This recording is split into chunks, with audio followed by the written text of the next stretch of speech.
Hola, muy buenas, bienvenidos al curso de Estadística y Probabilidad para Ciencia de Datos. En este caso vamos a ver EDA, Análisis Exploratorio de Datos, con algo de probabilidad y estadística, ¿vale? Bueno, en este caso vamos a empezar. Ya había hecho todo el proceso de todos los ejercicios, ya los había hecho. Los grabé, pero el audio salió mal. Entonces, y el video también. Entonces decidí grabarlo con otro programa de edición de video, ¿vale? Entonces, ahorita solamente voy a explicar todo lo que hice y para que ustedes lo repliquen y lo vayan haciendo, ¿vale? Muy importante, primero iniciamos importando las librerías que vamos a utilizar, que es en este caso Pandas y Numbe para la manipulación de datos. Después tenemos Matplotlib y Seaborn para graficar, ¿vale? Matplotlib es muy importante para importar lo que es pplot, que es una función que nos sirve para poder lo que es administrar o crear lo que son los gráficos. Seaborn nos sirve para igual crear los gráficos con la ayuda de Plotly o Matplotlib para poder añadir lo que son títulos, subtítulos y todo eso. Seaborn nos ayuda a crear algo más minimalista, un poco más suave en cuestión de gráficos y todo eso, ¿vale?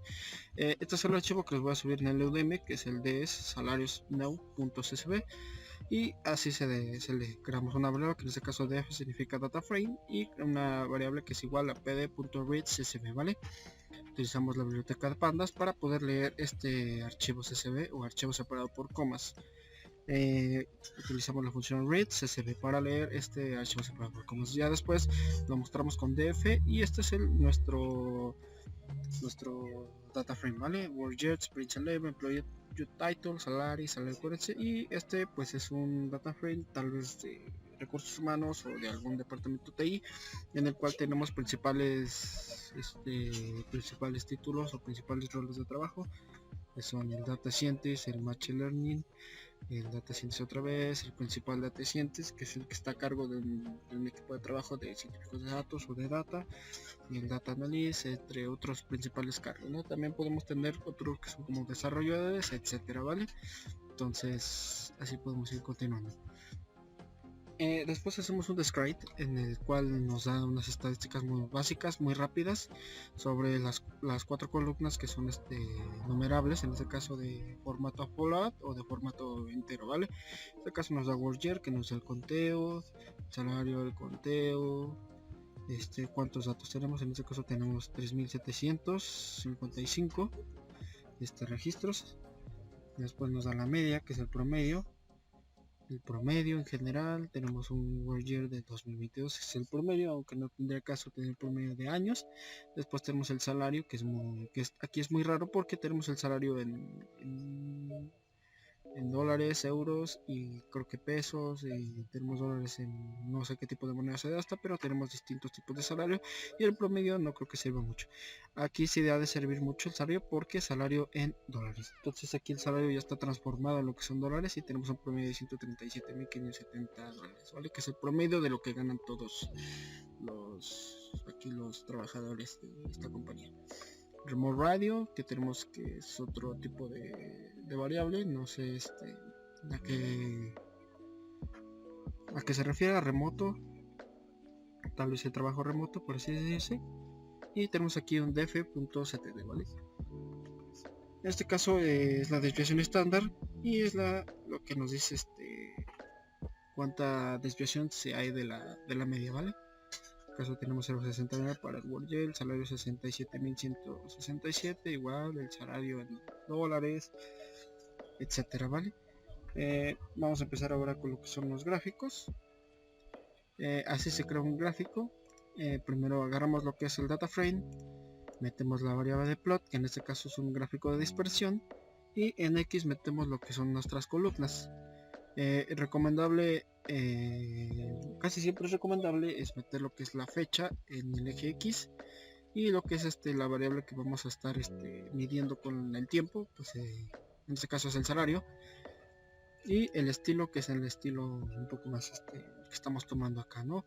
Entonces con la función de Matplotlib, que es plt, tenemos el título, el xlabel y el label. En este caso es el título del gráfico, el título del eje X y el título del eje Y, ¿vale? En este caso tenemos el salario y años de trabajo.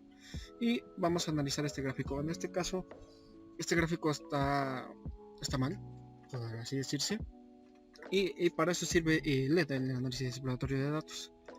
En este caso está mal porque pues no tenemos todos los datos incluidos, ¿vale? Entonces está un poco raro. Tenemos que para el 2020 pues es una línea recta hacia arriba, que es verticalmente, y pues no se está diciendo mucho, ¿no? Entonces tenemos varios que en el 2020 pues tienen un salario que ronda entre los 100,000 y ciento y algo, y así sucesivamente, ¿vale? Para el 2021 pues ya leen que roza los $300,000 entre estos años, entonces sucesivamente, ¿vale?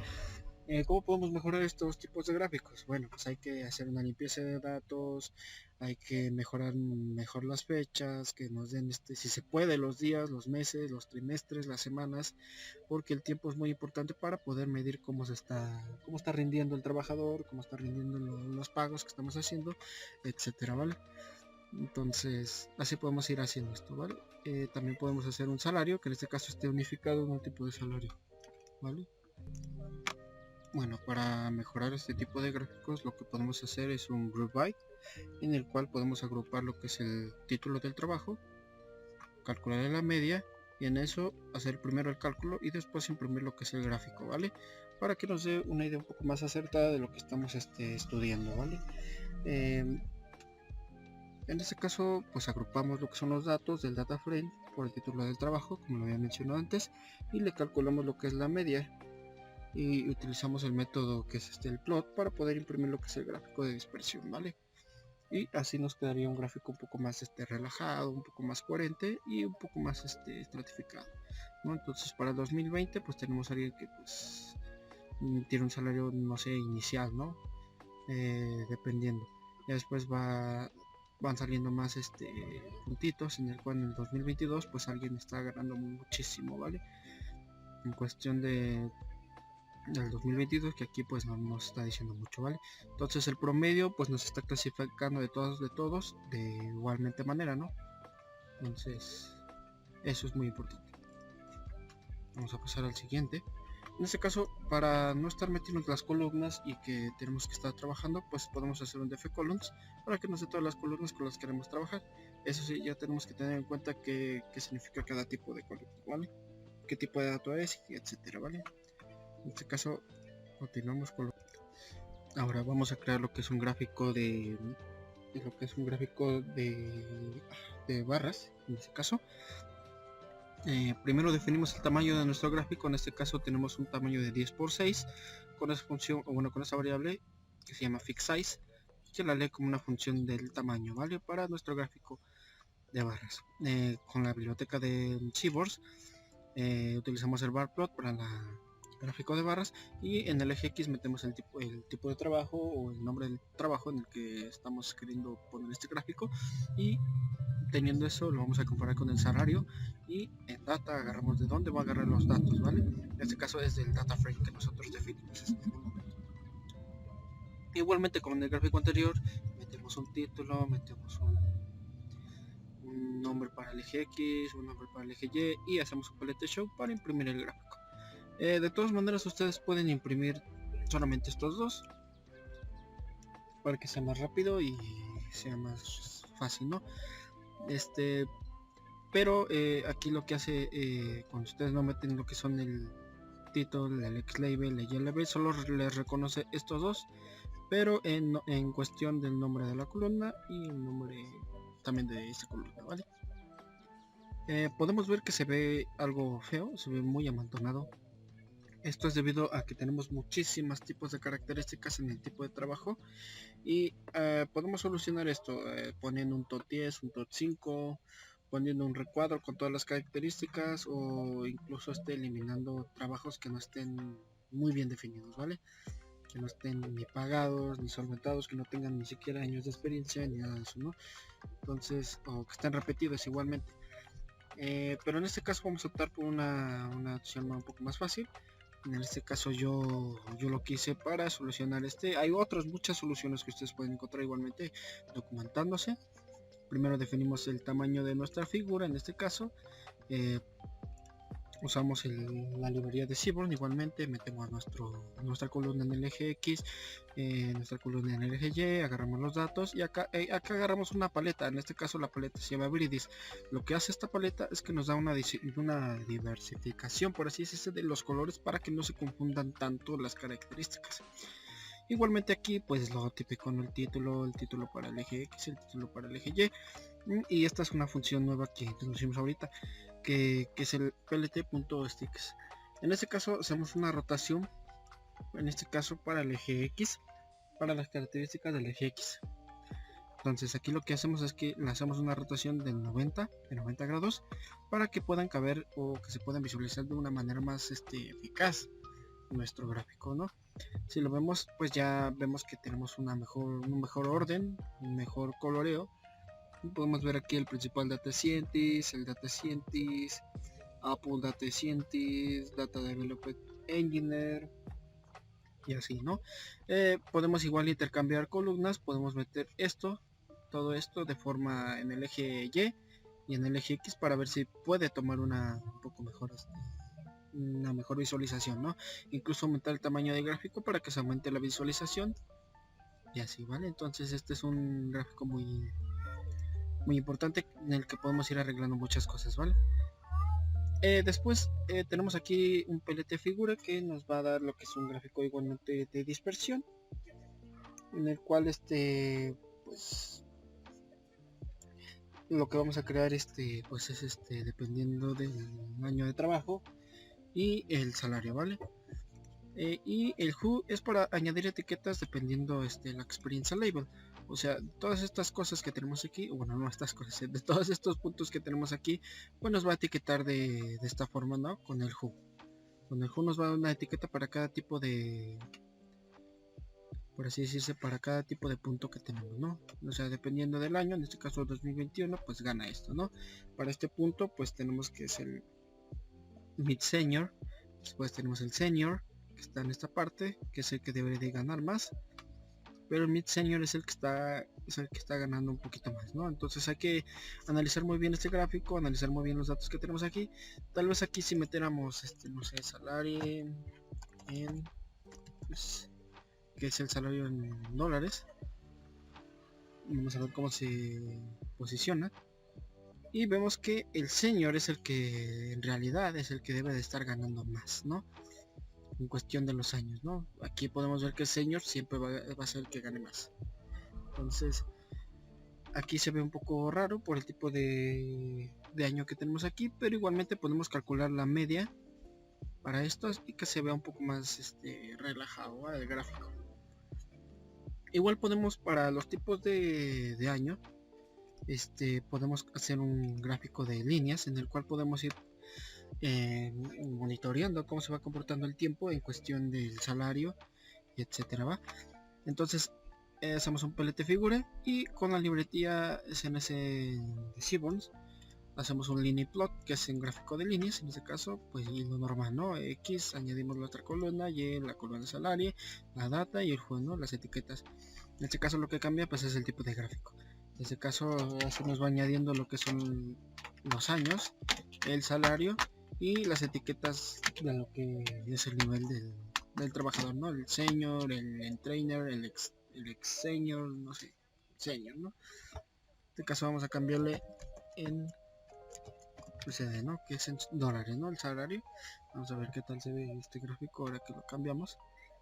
Y podemos ver que el ex senior va aumentando. No sé si se esté diciendo bien el ex senior o es un nivel más grande que el senior, pero podemos ver que pues este gráfico tiene sentido, ¿no? El trainer pues es el que va a ganar menos, va a ganar 50.000, 30.000 dólares, que es un junior por así decirse. El mid senior que pues va a ganar entre unos 90, 60.000 dólares al año. Y el senior que pues va a ir aumentando el salario, ¿vale? Y tenemos al experimentado senior, ¿no? Que ya va ganando más. Entonces este gráfico sí tiene pues sentido, ¿no? Vamos a ir analizando todo eso. Aquí otro gráfico que tenemos muy importante es el boxplot o el gráfico de caja, en el cual pues nos puede decir mucha información. Es uno de los gráficos más importantes para el análisis exploratorio porque nos dice muchas cosas, ¿no? Aquí tenemos el promedio, la mediana. Aquí tenemos la cajita que nos está diciendo cómo se comporta. En este caso es una campanita en el cual pues van dando la mayoría de datos, ¿no? Entonces la mayoría de datos se concentra en la cajita, ¿vale? Entonces ya de ahí en fuera pues se van concentrando lo que son los percentiles. En este caso tenemos datos atípicos. ¿Qué son los datos atípicos? Datos que no son muy, o sea, son muy extraños, por así decirse. Hay que revisar este tipo de datos. ¿Por qué? Porque pueden hacer que nuestro análisis se salga o tenga un desfase, ¿vale? Entonces tenemos aquí, lo hicimos por el employee type. En este caso puede ser el tiempo completo, freelancer, tiempo parcial, home office, así sucesivamente, ¿vale? Entonces para el tiempo completo pues puede ser predecible que haya pues valores atípicos, porque pues hay gente que se queda horas extra, se queda un día de más en el cual no se debe trabajar, se le pagan por otras cosas, etcétera, ¿vale? Entonces puede verse estos datos atípicos a eso, ¿vale? O sea, muy poca gente lo hará, tal vez, pero aquí tenemos varias personitas que están haciendo que nuestro tipo de caja de gato tenga muchos valores atípicos, ¿vale? Entonces es muy importante entender cómo funciona este gráfico de caja, es muy importante, ¿vale? Entonces estudienlo e intenten comprobar otras columnas y entiendan qué es lo que está significando todo este gráfico, ¿vale? Y después tenemos aquí lo que son las medidas de tendencia central, que en este caso son muy importantes para lo que se le da también, análisis estadístico y todo eso, ¿vale? En este caso calculamos lo que es el promedio de salarios. En este caso pues agarramos nuestro data frame y de ese data frame agarramos la columna salario en dólares, ¿vale? Y después le metemos la función de MEN, que es el promedio, y imprimimos, ¿vale? El promedio de salarios en dólares y añadirse una coma y metemos nuestra variable de promedio, que es aquí, ¿vale? Para ver salario, y en este caso nos da un promedio de salario en dólares que es de 137.570 dólares, ¿vale?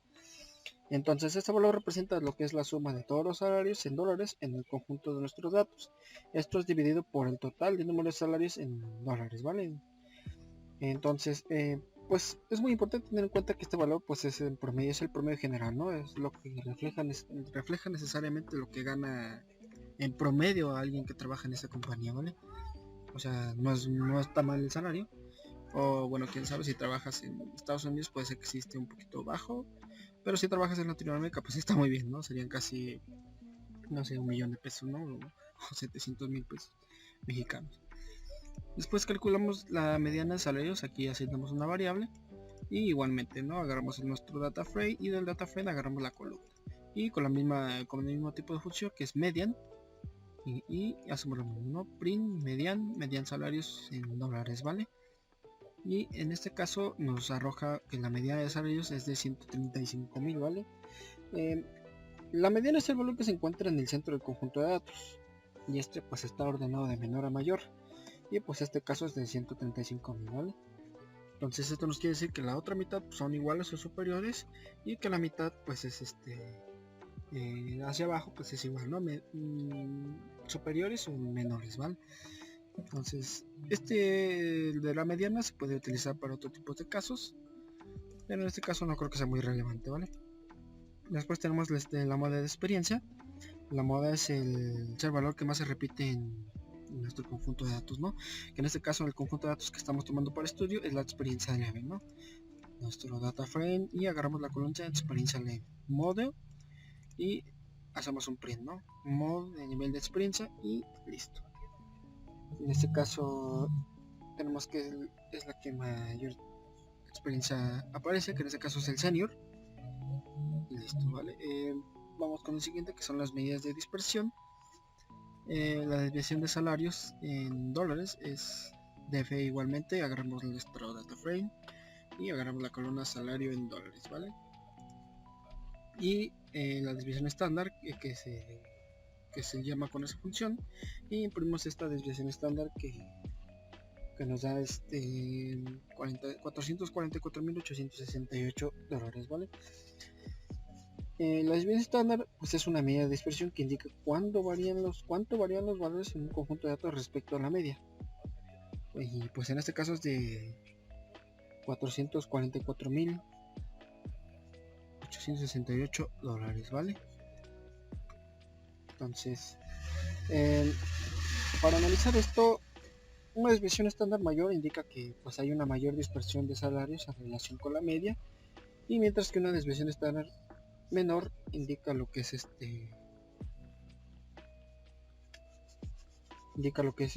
¿cómo se dice?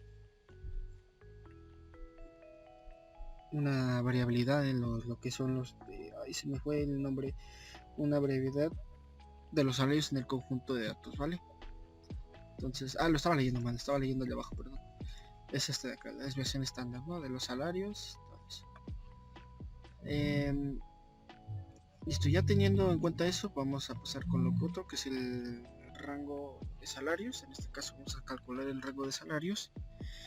Y pues el rango de salarios se calcula de la siguiente manera: creamos una variable, agarramos el data frame, creamos la columna salario en dólares y metemos la función max menos lo que es el data frame de la columna salario en USD mínimo, ¿vale? Entonces agarra la columna salario el mínimo y agarra la columna salario en US el máximo, ¿vale?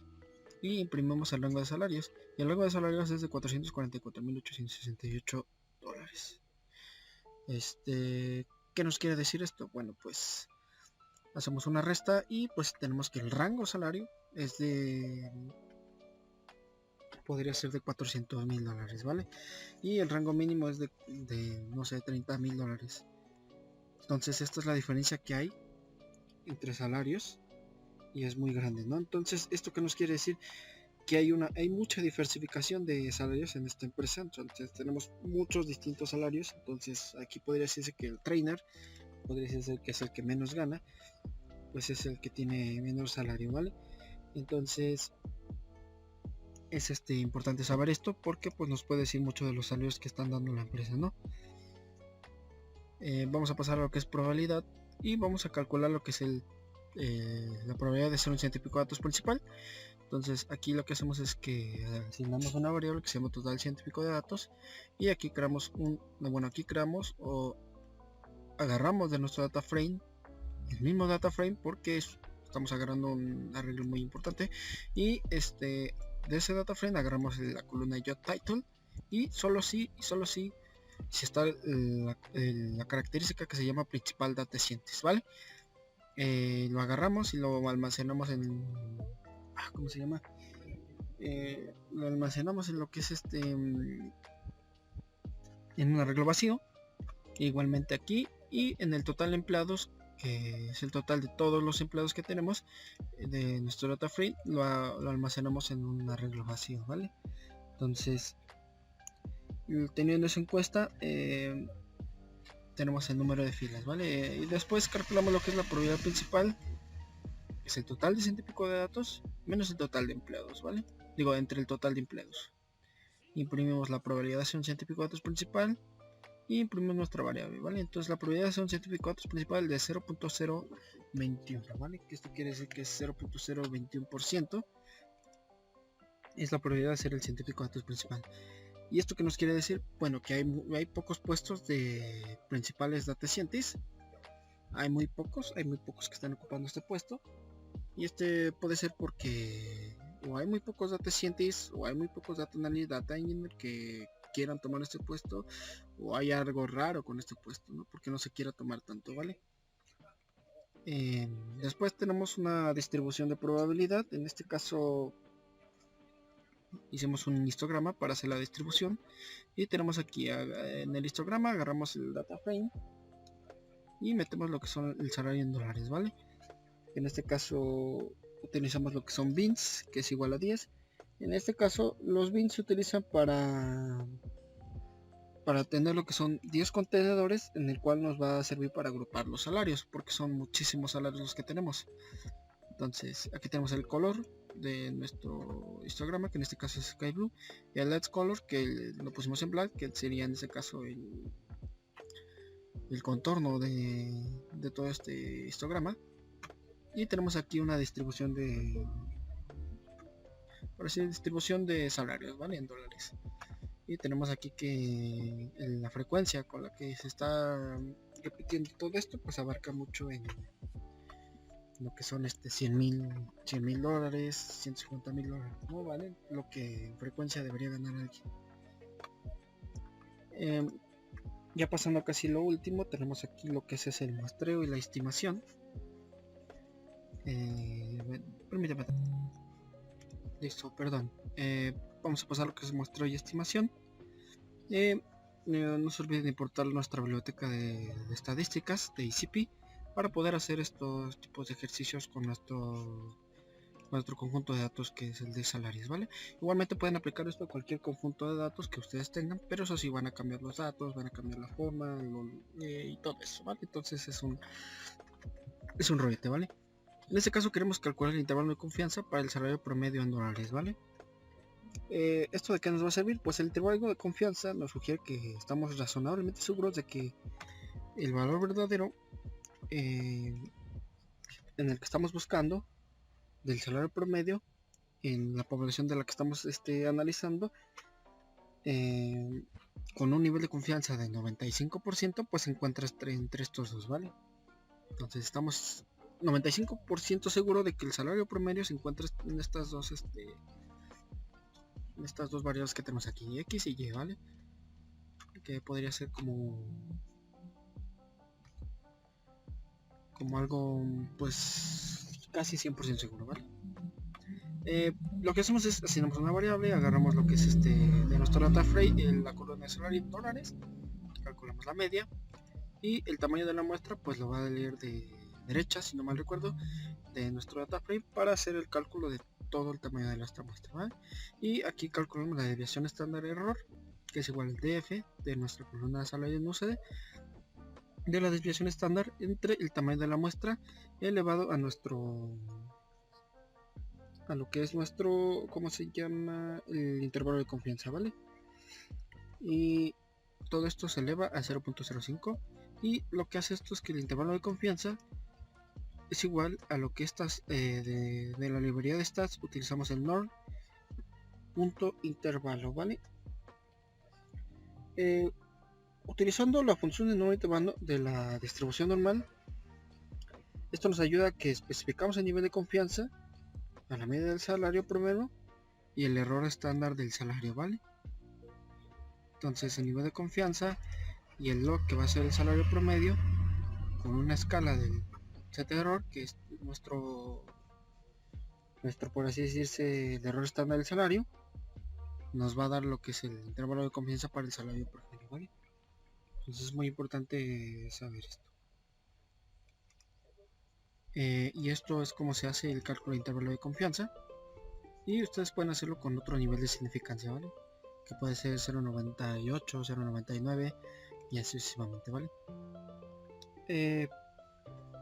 Por último vamos a hacer una prueba de hipótesis. En este caso la prueba de hipótesis sería que el científico de datos gane más de 100,000 dólares, ¿vale? Entonces, ¿cómo vamos a hacer esto? El salario científico de datos pues lo agarramos del DF, del data frame, y del data frame agarramos la columna. En este caso el CTR, que es un tipo de dato que solamente contenga el nombre que se llama datecientes, ¿vale? Y en ella vamos a ponerlo también que sea el salario en dólares, ¿vale? Después agarramos la mediana del salario científico de datos, que es el salario científico de datos punto min, que es la columna que tenemos acá, que es nuestra variable nueva. Y en nuestra hipótesis nula, que es de 100,000, que solamente sea 100,000 dólares, que no sea mayor ni menor, a esto le vamos a aplicar lo que es la prueba de hipótesis, ¿vale? Y para eso, pues los pasos anteriores que hemos revisado en los anteriores videos es que vamos a probar el estadístico de prueba y el p-value, ¿vale? Y esto se calcula con esta siguiente función de stats, que es el TTS, un sample. Y esto nos hace el cálculo del salario científico de datos contra la hipótesis nula, ¿vale? Y agregamos un ciclo if para que el p-value sea menor a 0.05, y si hacemos esto rechazamos la hipótesis nula, donde nos dice que hay evidencia suficiente para afirmar que el salario promedio es superior. Y del caso contrario, no podemos rechazar la hipótesis nula, no hay suficiente evidencia para afirmar el salario. Entonces, aquí lo que nos imprimó fue rechazar la hipótesis nula, hay evidencia suficiente para afirmar que el salario promedio es superior. En este caso nos está diciendo que el salario promedio de científico de datos es superior a $100,000. Entonces puede rondar entre los 150,000, 100,000, ciento y algo, por así decirlo, 150,000, así, etcétera, ¿vale? Entonces se sabe, si es cierto, que un científico de datos gana muy bien, pero igual es un trabajo demandado, y demandado estadísticamente y probabilísticamente también, ¿no? Matemáticamente, todo eso. Entonces tengan en claro que esta es una prueba de hipótesis muy sencilla. Pueden haber otras pruebas de hipótesis donde tendremos muchas hipótesis alternativas, muchas hipótesis nulas, muchos tipos de datos. Entonces igual ustedes tienen que prepararse, ¿vale? Entonces espero les haya gustado este video. Esto ha sido todo por el curso. Si igualmente pueden comentar alguna sugerencia, o si quieren un video en R de lo mismo que estamos haciendo aquí en Python, igualmente lo pueden ir comentando, ¿vale? Muchas gracias y nos veremos en otro curso. Tal vez en el trabajo nos veamos. Y sucesivamente, ¿vale? Muchas gracias por tomar este curso. Hasta la próxima.